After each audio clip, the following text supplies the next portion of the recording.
14 August অবশেষে মুক্তি পেল ধূমকেতু। দেব এবং শুভশ্রী গঙ্গোপাধ্যায়ের ছবি ইতোমধ্যেই সাফল্য রচনা করেছে বক্স অফিসে। ভোররাত থেকে প্রেক্ষাগৃহে মানুষের ঢল। প্রিয় জুটির প্রত্যাবর্তনের উদযাপন। বৃহস্পতিবার সকালে একটি পোস্ট করেন রাজ চক্রবর্তী। স্ত্রী শুভশ্রী এবং ছবির গোটা টিমকে শুভেচ্ছা জানিয়ে লেখেন, এত বছরের প্রতীক্ষা শেষ, ধূমকেতু উদযাপন শুরু। প্রত্যেক হলে হলে উন্মাদনা চোখে পড়ার মতো। দেব, শুভশ্রী, কৌশিক গাঙ্গুলি সহ গোটা টিমকে আমার আন্তরিক শুভেচ্ছা। কেউ বড় পর্দায় ধূমকেতু মিস করবেন না যেন। দেবের সঙ্গে শুভশ্রীর সমীকরণ কারো অজানা নয়। অতীতকে পেছনে ফেলে ছবির স্বার্থে জুটি বেঁধে প্রচার করছেন নায়ক নায়িকা।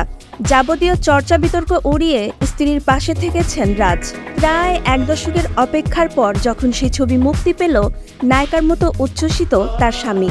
ধূমকেতুর মুক্তির দীর্ঘ অপেক্ষায় দেবের পাশে ছিলেন প্রেমিকা রুক্মিণী মৈত্র। একাধিক সাক্ষাৎকারে সে কথা জানিয়েছেন নায়িকা। অথচ ছবি মুক্তির দিন তার নীরবতা যেন বড়ই তীব্র। নেট মাধ্যমে একেবারে চুপ তিনি। দেব বা ধূমকেতু নিয়ে খরচ করেননি একটিও শব্দ। দেব যদিও ছবির প্রচারে নৈহাটির মন্দিরে গিয়ে পরিবারের সঙ্গে পুজো দিয়েছেন প্রেমিকার নামেও, তবুও যেন নায়কের জীবনের এত গুরুত্বপূর্ণ একটি দিনে নৈশব্দকেই আঁকড়ালেন তার মনের মানুষটি। সম্প্রতি দাদুকে হারিয়েছেন রুক্মিণী। কাছের মানুষের প্রয়াণে মানসিকভাবে বিধ্বস্ত তিনি এবং তার পরিবার। আপাতত সেই শোক সামলে ওঠার চেষ্টা। রুক্মিণীর জীবনে অনেকটা জুড়ে ছিলেন তার দাদু।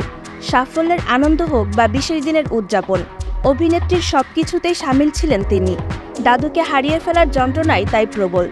আজকাল .in-এর তরফে রুক্মিণীর সঙ্গে যোগাযোগ করা হলে তিনি বলেন, সত্য দাদুকে হারিয়েছি।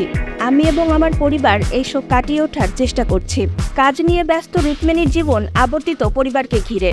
তাই কাছের মানুষকে হারিয়ে শোকবিহ্বল দেবের বিশেষ বন্ধু।